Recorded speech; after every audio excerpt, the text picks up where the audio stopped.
you do is get taken from. Let me ask you a question, and I want you to be brutally honest with yourself. Where has all that niceness gotten you? Has it landed you the promotion you deserve? Did it get you the respect you crave? Did it build the life you dream of when you were staring at the ceiling at 3 a.m.? No, it didn't, and it never will.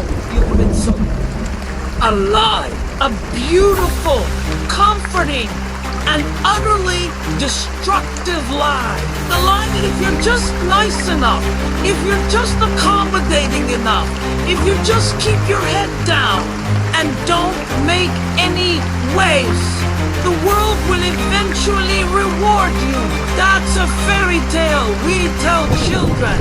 But we are not children anymore. The real world, the world of success, of achievement, of consequence, it doesn't operate on niceness. It operates on value, on leverage, on boundaries, and on strength. Success has no love for the weak, and chronic people-pleasing niceness is a profound form of weakness. Let's be clear. I'm not telling you to become a monster. I'm not telling you to be cruel or unethical. That's the lazy interpretation. This is about shedding the crippling habit of prioritizing everyone else's comfort over your own progress. It's about understanding that your goals, your ambitions, and your well-being are not secondary considerations. They are the primary mission. Being nice has become a socially acceptable form of self-abandonment. You abandon your own needs to soothe someone else's ego. You abandon your time to solve someone else's problems. You abandon your voice to avoid a moment of someone else's discomfort. Every time you do this, you chip away a piece of your own power. Think about the most successful people you know. Not just celebrities, but people in your own life who are truly thriving. Are they universally nice? Or are they respected? Do they bend to every request? Or do they have firm, unshakable boundaries? They say no. They say no a lot. They say no to distractions. They say no to opportunities that don't align with their vision. They say no to people who drain their energy. Their no is not born from malice. It's born from a deep and powerful yes to themselves. A yes to their goals. A yes to their family. A yes to their sanity. Your relentless need to be liked is the anchor holding your ship in the harbor. You're so afraid of someone thinking you're difficult or selfish or not a team player that you willingly sacrifice your own voyage. You let others dictate your course. You let them pile their cargo onto your vessel until you reach so way down you can't even move. And here's the shocking truth. They don't respect you for it. They see you as a resource, a convenience. They don't admire your selflessness. They exploit your lack of a spine. The moment you are no longer useful, they will move on to the next nice person. And you will be left with nothing but resentment and a pocket full of The world doesn't pay you for being nice. It pays you for being valuable. It respects you for being effective. It makes way for you when you are determined. Your niceness is not a currency in the marketplace of success. Your skills are. Your results are.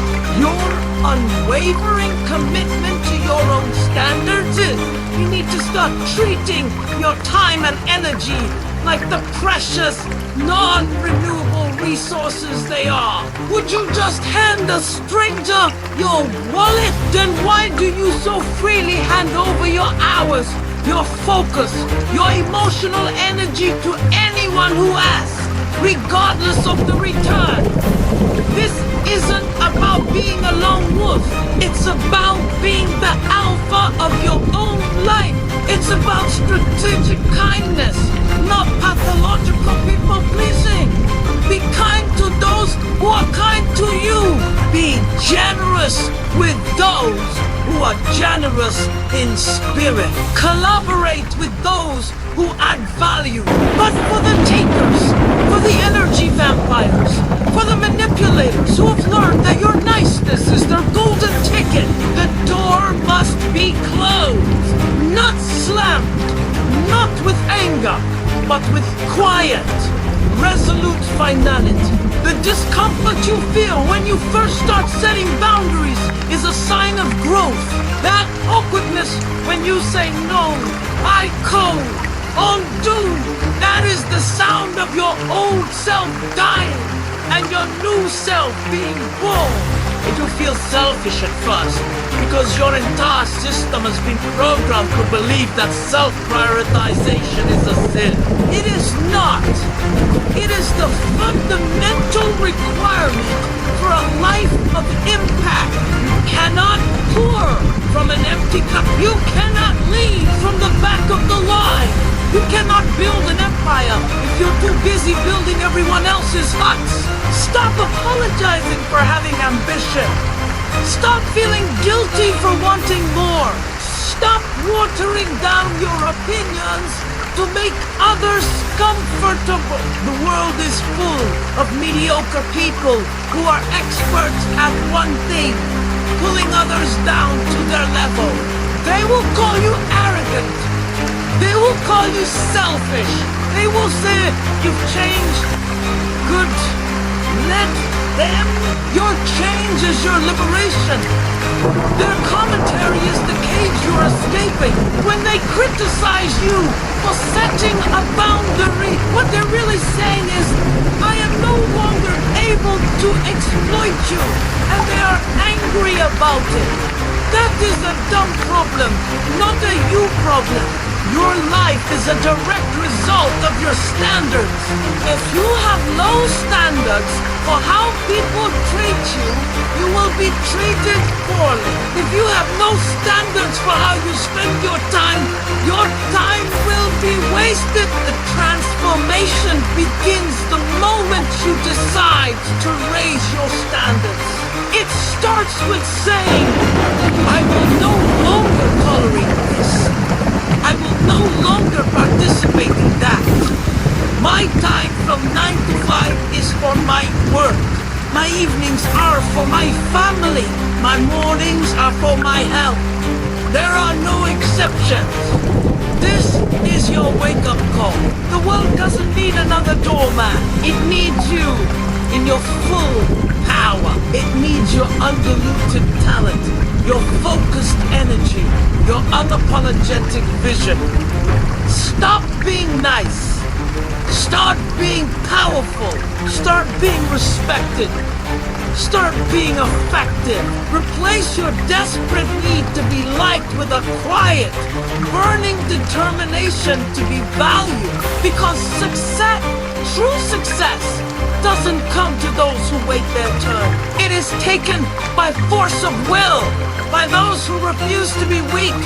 The choice is yours.